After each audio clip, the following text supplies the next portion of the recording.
நிறைய பேர்த்துக்கு டவுட் வருது. புரோட்டீன் நம்ம அதிகமாக எடுத்துக்கிட்டோம் அப்படின்னா கிட்னி ஃபெயிலியர் ஆகிடும் அப்படின்னு நினைக்கிறீங்க. அதாவது இப்போ சொல்கிறேன் கேட்டுக்கோங்க.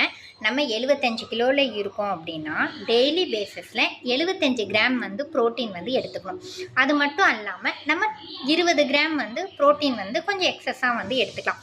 புரோட்டீன் அதிகம் எடுத்துக்கும் போது பார்த்தீங்க அப்படின்னா நம்மளுக்கு என்ன நடக்கும் ப்ராசஸ் அப்படின்னு பார்த்தீங்கன்னா இன்ச் லாஸ் நம்மளுக்கு ஆகும். அதாவது இடுப்பு சதைங்கள்லாம் இருக்கு இல்லைங்களா, அதோட நல்ல இன்ச் லாஸ் ஆகும். அதுக்கு அடுத்தது பார்த்தீங்க அப்படின்னா ஒரு 11 மணி சுமாருக்கு நம்ம காலையில் நம்ம ஹெர்பல் லைஃப் நியூட்ரிஷனில் ஷேக் எடுக்கிறோம். அதுக்கடுத்து ஒரு 11 மணி சுமாருக்கு நம்மளுக்கு அதிகமாக பசி இருக்கும். அது எதனாலன்னு பார்த்தீங்கன்னா புரோட்டீன் நம்மளுக்கு கம்மியாக எடுக்கும் போது தான் நம்மளுக்கு அந்த பசியெல்லாம் இருக்கும். அதுக்காக தான் நம்ம புரோட்டீன் இவ்வளோ கிராம் புரோட்டீன் எடுத்துக்கணும் அப்படின்னு சொல்கிறோம். நீங்கள் என்ன அப்படின்னா உங்கள் வெல்னஸ் கோச் இருப்பாங்க இல்லைங்களா, அவங்க கிட்ட கேட்டு உங்களுடைய ஹைட்டு வெயிட்டுக்கு தகுந்த அளவில் அவங்க எவ்வளோ கிராம் புரோட்டீன் எடுக்கலாம் அப்படின்னு உங்களுக்கு சொல்லுவாங்க. அந்த கிராம் புரோட்டீன் எடுத்துக்கோங்க.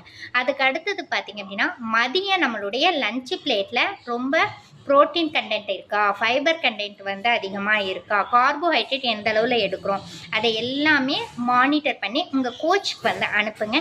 நீங்கள் நல்ல ரிசல்ட் எடுக்கலாம்.